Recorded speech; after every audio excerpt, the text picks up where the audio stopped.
'Cause we're flying, flying, flying, flying, flying. It's 'cause we're flying. 3, 2, 1. Hey, what is up, you guys? Welcome to an all-new Lane Reaction video. I'm your Lane Reactor, Robert. Today we're back with Wrestling Reaction Weekend. Now, I know you guys probably thought, oh, I traded it off for anime and that's what it's going to be for the weekend. No, I just didn't really have time to really record any wrestling content. Today, I got a good amount of time. Got a lot to do. I'm gonna be drinking a little bit of G Fuel to just give me some little bit of energy so I can record extra content. We got a lot to do today. So today I'm gonna start with some wrestling content, and then after that I'm gonna be recording some music videos. Before we get the video started, I'd appreciate if you guys would hit that subscribe button. We're on the way to 1,000 subscribers. Can do before the end of the year. Without further ado, this is top 10 real contact strikes in WWE. Also, go check out Wrestlelamia as well. They're the one providing this video. Their channel will be in the description below, so go and check them out and subscribe. But let's get started. The majority of traditional wrestling strikes aren't supposed to make full contact with the body. However, sometimes wrestlers can be stiff when performing certain strikes, and more often than not, this results in some sort of immediate injury or laceration. What are you looking for? Oh my God! Although this style of wrestling, often cited as strong style, is popular in Japan, in WWE only a select few superstars seem to pride themselves on being rather physical in the ring. Superstars such as Brock Lesnar, SHEAMUS, and Shinsuke Nakamura all have extremely physical in-ring styles, and sometimes they can be extra stiff when performing basic strikes such as kicks and punches. But when was full contact made? Well, join us now as Wrestlelamia looks at 10 of the most brutal real contact strikes in WWE history. Be sure to subscribe and hit that notification bell for daily wrestling videos, and follow us on Facebook for exclusive lists.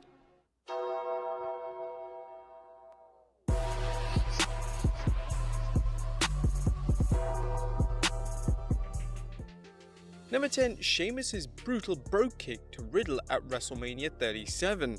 Now, as we mentioned earlier, Sheamus has obtained a reputation for being one of the stiffest workers of all time. One of the more recent examples of this is his US title match at WrestleMania 37 against Matt Riddle. The finish of the match involved Riddle going for a moonsault, which Sheamus would counter by hitting Riddle with a brogue kick in midair. It looked absolutely devastating, and following the match, the camera zoomed in on Riddle, who had blood all on his face, making it quite clear that Sheamus had made full-blown contact. Number 9, Shamrock vs. Vader. When Ken Shamrock and Vader collided at In Your House, A Cold Day in Hell in 1997, fans expected one of the most physical matches in WWE history, and that's what they got. Now, this was Shamrock's in-ring pay-per-view debut, and he would later admit that he wasn't too sure how to work a safe WWE match, as he had just come off a UFC career. This meant that from the very start, Shamrock was extremely stiff in the match and was hitting Vader with real punches left and right. At one point in the match, Shamrock punched Vader so hard that he actually broke Vader's nose. Oh, hell no. Fuck. Why wouldn't you train this guy a little bit more so that way he can just like be prepared for this? It wasn't too long before Vader retorted back with a stiff lariat, which nearly knocked Shamrock right out. The match was really brutal to watch, and it was very rare to see a match that physical during that time period.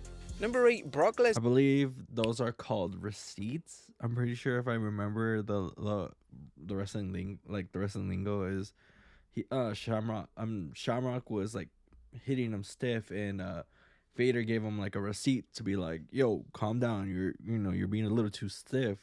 So that's very funny. I believe Brock Lesnar does the same thing too. Braun Strowman in the head. Take a look at this right hand from Lesnar. And there's the right, and that didn't scramble. Now, getting on the wrong side of our former UFC heavyweight champion is never a good idea, and Braun Strowman found this out the hard way in January of 2018. At the Royal Rumble pay-per-view, Lesnar and Braun would compete in a triple threat match alongside WWE Hall of Famer Kane. And during the match, Braun would hit Lesnar with a stiff knee, and Lesnar didn't take too kindly to this, so we responded to Braun by telling him to... However, it wasn't just words. So we responded to Braun by telling him to... However, it wasn't just words Lesnar used. Lesnar proceeded to legitimately punch Braun right in the head to knock some sense into him.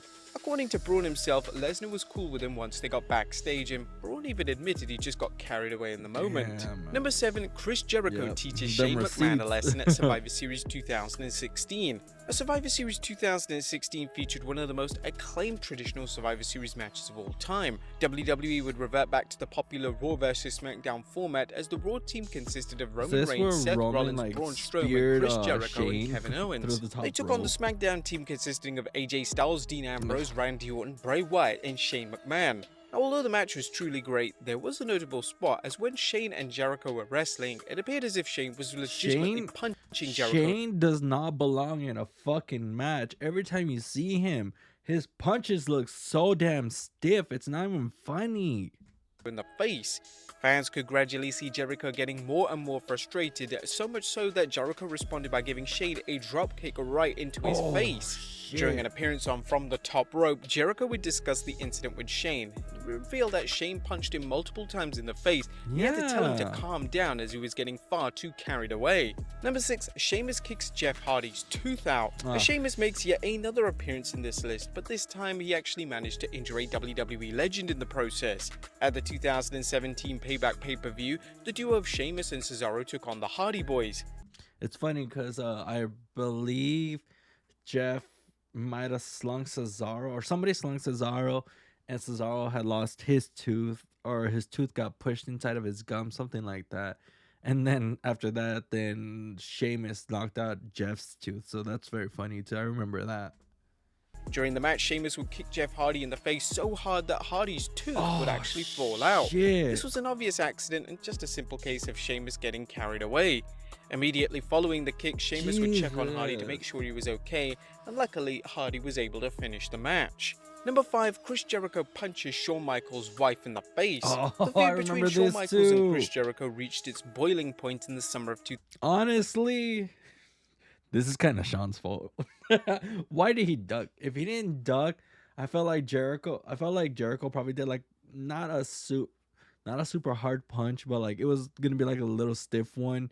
But then like Shawn moved, and so the motion went a little faster and hit his wife very hard, maybe. 2008, WWE would run an angle which saw HBK come to the ring alongside his wife Rebecca at the SummerSlam pay-per-view to officially announce his retirement from in-ring competition.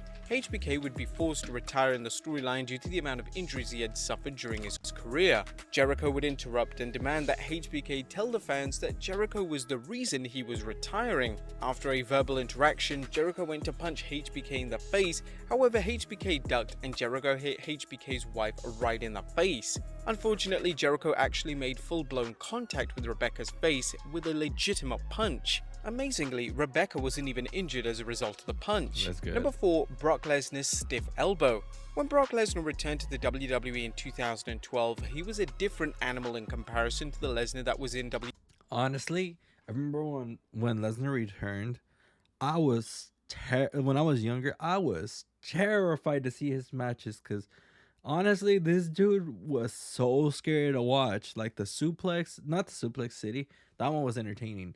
But like when he would do the whole breaking the arm thing, like maybe he didn't break their arms, but like to me when I was younger, it felt like just scary to see like someone get hurt like that, or like even like those stiff like elbows and shit like that. Like that scared me. Like honestly, that was very like traumatizing to see in something like WWE, because you don't usually see things like that.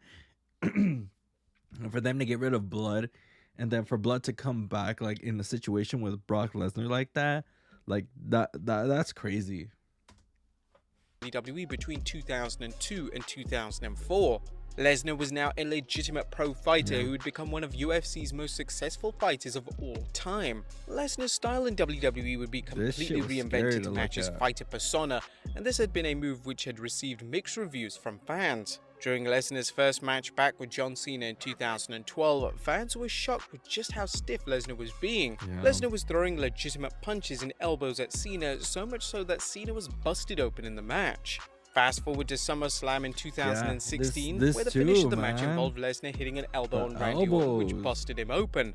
This was a planned spot, but the elbow was 100% legitimate. This was the elbow which infamously caused Chris Jericho to confront Lesnar backstage, as he believed that Lesnar had legitimately shot on Orton to close the match. This spot. What's funny is Jericho is not as big. Like Jericho ain't no bitch. Like honestly, like Jericho has went up to fucking Goldberg and Lesnar, like 2 big dudes, and like it's gone up to them. So that's like fucking crazy. Jericho is no punk, man. But would once again be repeated in the main event of WrestleMania 34. Yeah. Number 3, Shayna Baszler kicks Asuka's tooth out. On an episode of Raw in early 2021, man. a tag match which would take place between Asuka and Charlotte Flair taking on the duo of Nia Jax and Shayna Baszler would end in a disaster when Shayna walked up to Asuka to kick her in an attempt to break Shayna a Baszler submission. just went down But the to issue check was that on Shayna her. accidentally kicked Asuka right in the face, knocking out her tooth in the process. As well as losing a tooth, Asuka would sadly suffer a concussion which kept her out of action for an extended period.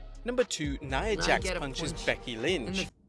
Nia Jax, the most stiffest and super hard to work with wrestler. Honestly, like, I know everyone always defends her or everyone wants to get rid of her. This girl needs to fucking go. Honestly, she has injured so many wrestlers. It ain't even fucking funny, man. Face from Nia Jax. But this is what made Becky Lynch the man. And Nia Jax over the past few years has attained a reputation for being rather unsafe in the ring. There you go. The word this all unsafe, started that's on what I a was looking particular for. episode of Raw in 2016, which saw the SmackDown locker room invade Raw to build up to the Survivor Series.